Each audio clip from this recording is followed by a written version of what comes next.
It was announced today that Dolphins quarterback Tua Tagovailoa has been diagnosed with another concussion, sidelining him for Sunday's matchup against the Patriots. Fans all over social media think that Tua should take care of his long-term health and retire from football, while many are also expressing displeasure towards the NFL for not taking better care of their players. Before I get into it, welcome to the War Room, a channel where I discuss all things sports related. Subscribe to the channel if you're new, and let's get straight to it. It's no secret that concussions are part of the game. No matter how many rule changes the NFL adds to make the game safer, there's just no avoiding them. Every year there are countless moments throughout the season where players get knocked out, have to be carted off the field, or have trouble walking in a straight line due to a blow to the head. A person who suffers repeated blows to the head, concussions, or repeated traumatic brain injuries is at high risk to develop the notorious brain disease known as CTE, which has been found in hundreds of NFL players' brains following their deaths, including Junior Seau, Aaron Hernandez, and Demaryius Thomas. It's a disease that has caused many players throughout the years to retire from the game early in order to preserve their health later in life. Unfortunately, in 2022, Tua Tagovailoa has been the poster boy for concussions to the point where many fans are seriously worried about him. In Week 3 of the season, the Bills were playing the Dolphins when Tua got hit on this play, and you can see his head hit the ground very hard. If it wasn't obvious enough that something was wrong with him after hitting the ground, it might have been more obvious when he struggled to stay on 2 feet after getting up. Any fan who's watched football, or any person that can put 2 and 2 together, would assume that this was some type of head injury. However, the Dolphins medical staff ruled this as a back injury, and they felt it was safe enough to let Tua finish the game, which he did. Tua was also put into concussion protocol after this play, in which the Dolphins claimed he passed. But fans were still pretty skeptical of this decision to allow him to finish the game, wondering how it was possible that he didn't have a concussion after the scene they just witnessed. But hey, the medical staff said it was his back. He passed the checks from the protocol, they probably know best, whatever. However, 4 days later is where things got really bad and the heat on the Dolphins organization really started to turn up. On the nationally televised Thursday night football game versus Cincinnati Bengals, Tua got sacked on this play, once again slamming his head into the ground, and he was knocked out cold.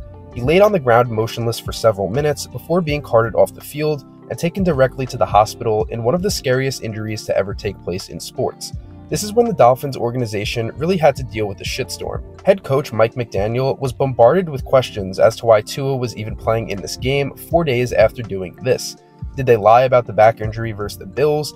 Did he actually complete the concussion protocol checks? Did they know that Tua wasn't fit to play in this game versus the Bengals? Weeks following this, Tua took questions regarding the injury, where he says that his back injury versus Buffalo was actually from his back, and he didn't feel any signs of a concussion at that point in time.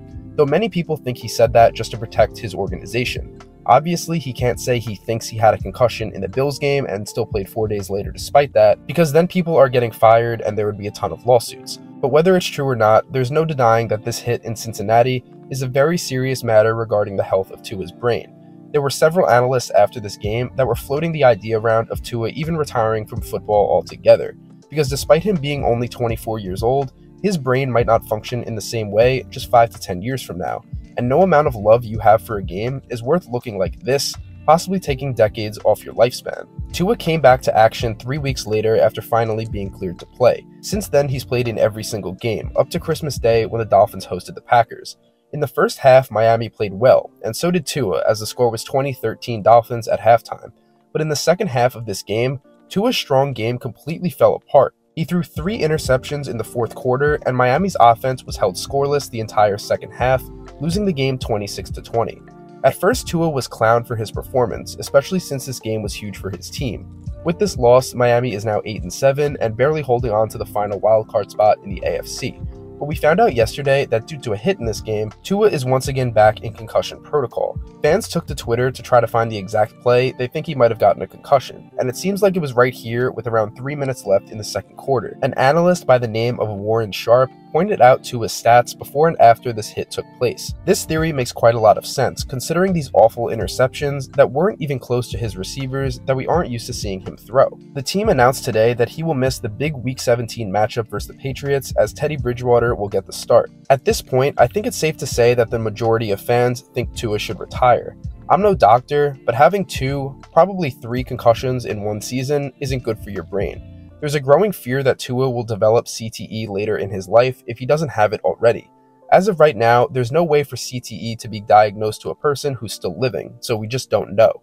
While the NFL has made adjustments within the league to reduce the amount of concussions players have, I personally feel like this whole season with Tua has shown that whatever steps the NFL takes to see if a player is concussed just isn't good enough. He should have never finished the game versus Buffalo, he should have never been playing 4 days later in Cincinnati, and once again, he shouldn't have finished the game versus Green Bay. We even saw a few weeks ago in the Patriots game, Devontae Parker was struggling to stand up after getting tackled, but nobody on the field noticed, including the concussion spotters on the sideline who literally get paid money for this exact scenario. Parker's teammate Nelson Aguilar was making a huge scene before the next play, trying to get the referee's attention until the refs finally blew the whistle, but not because of Parker.